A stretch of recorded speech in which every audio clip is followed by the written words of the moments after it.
Hello বন্ধুরা, আপনাদের গাড়ির যদি কেউ বাইকের ব্রেক জাম হয়ে যায়, যদি জাম হয়ে যায় তাহলে এই ভিডিওটা জাম দেখুন। হয়ে যায়। দেখেন আশা করি আপনাদের সমস্যা সমাধান হয়ে যাবে। হবে কি, যদি ভিডিওটা ভালো লাগে তাহলে আমার এই চ্যানেলটা সাবস্ক্রাইব করে দেবেন। ঠিক আছে? এই জন্য এই জায়গাটা জাম হয়ে গেছে।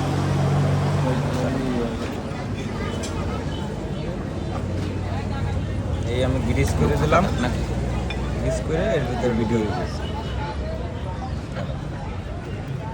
এবার এই জিনিসটা এই যে সুন্দর খেলে, যদি এটা না হয় তাহলে আপনার এই ব্রেক জাম হয়ে গেলে আপনার চাকা জাম হয়ে যাবে, তেল বেশি খাবে, বিভিন্ন সমস্যা হবে।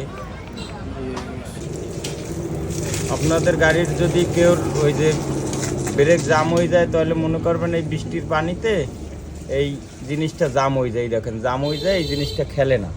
তাই এই জিনিসটা করতে হবে কি, এটারে খুলে এর ভিতরে গ্রিস করতে হবে, ওই যা তারা করা।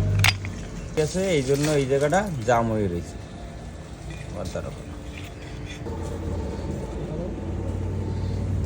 এই আমি গ্রিস করে দিলাম, গ্রিস করে এর ভিতরে ঢুকাই দিলাম। এবার এই জিনিসটা এই যে সুন্দর খেলে, যদি এটা না হয় তাহলে আপনার এই ব্রেক জাম হয়ে গেলে আপনার চাকা জাম হয়ে যাবে, তেল বেশি খাবে, বিভিন্ন সমস্যা হবে।